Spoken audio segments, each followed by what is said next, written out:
হৈছে ত্ৰিভুজ। এই ত্ৰিভুজ পাঠটিত আমি কিছুমান নতুন নতুন শব্দৰ সৈতে চিনাকি হ'ম। তাৰে আমি প্ৰথমটো পাইছোঁ সদৃশ ত্ৰিভুজ বা আমি সদৃশ চিত্ৰ। সদৃশ চিত্ৰ কাক বোলে? যিবিলাক দেখাত একেই সেইবিলাকক কোৱা হয় সদৃশ চিত্ৰ। আৰু সৰ্বসমতা বুলি এটা শব্দ আছিলে, যিটো হৈছে সৰ্বসমতা সম্পূৰ্ণৰূপে একেই, সেয়াই হৈছে সৰ্বসমতা। এতিয়া আমি দুটা যদি বৃত্ত লওঁ, ইয়াতে এটা সৰুকৈ বৃত্ত আছে আৰু ইয়াত এটা ডাঙৰ বৃত্ত আছে। দুটা বৃত্ত সদায় দেখাত একেই হ'ব, গোল ইউ গোল, অৰ্থাৎ বৃত্ত সদায় কি হয়? সদৃশ হয়। বা আমি যদি বৰ্গৰ কথা কওঁ, বৰ্গ বুলি ক'লে কি হয়? সকলোবিলাক বাহু সমান আৰু 90 ডিগ্ৰী হ'ব লাগিব।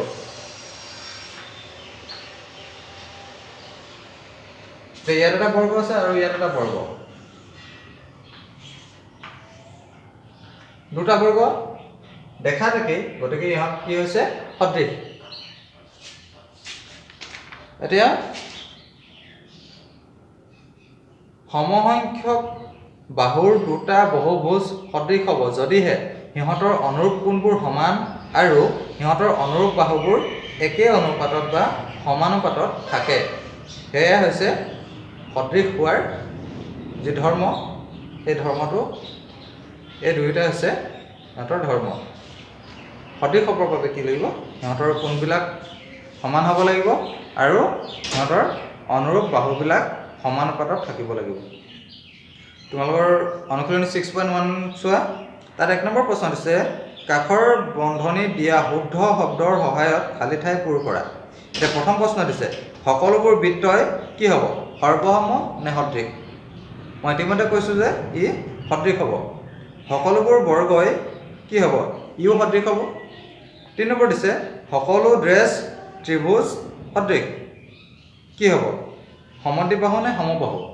সমদ্বিবাহু হ'লে ই নহয়, ই হ'ব সমবাহু। সকলো সমবাহু ত্ৰিভুজ সদৃশ। সমসংখ্যক বাহু থকা দুটা বহুভুজ সদৃশ হ'ব যদিহে সিহঁতৰ অনুৰূপ কোণবিলাক সমান আৰু সিহঁতৰ অনুৰূপ বাহুবিলাক সমানুপাতিক। তোমালোকৰ নিশ্চয় খালী ঠাইবিলাক পাৰিবা। তাৰপিছত 2 নম্বৰ প্ৰশ্ন দিছে, তলত উল্লেখ কৰা বিলাকৰ দুটা ভিন্ন উদাহৰণ দিয়া এযোৰ সদৃশ চিত্ৰৰ। তোমালোকে ইয়াৰ বাবে ভাল উত্তৰ হৈছে কি? উদাহৰণকেইটা যে যিকোনো দুটা বৃত্ত বা যিকোনো দুটা বৰ্গ। তোমালোকে যিকোনো এটা লিখিবা, যে যিকোনো দুটা বৃত্ত এনেদৰে লিখিলে হৈ যাব, বা যিকোনো দুটা বৰ্গ।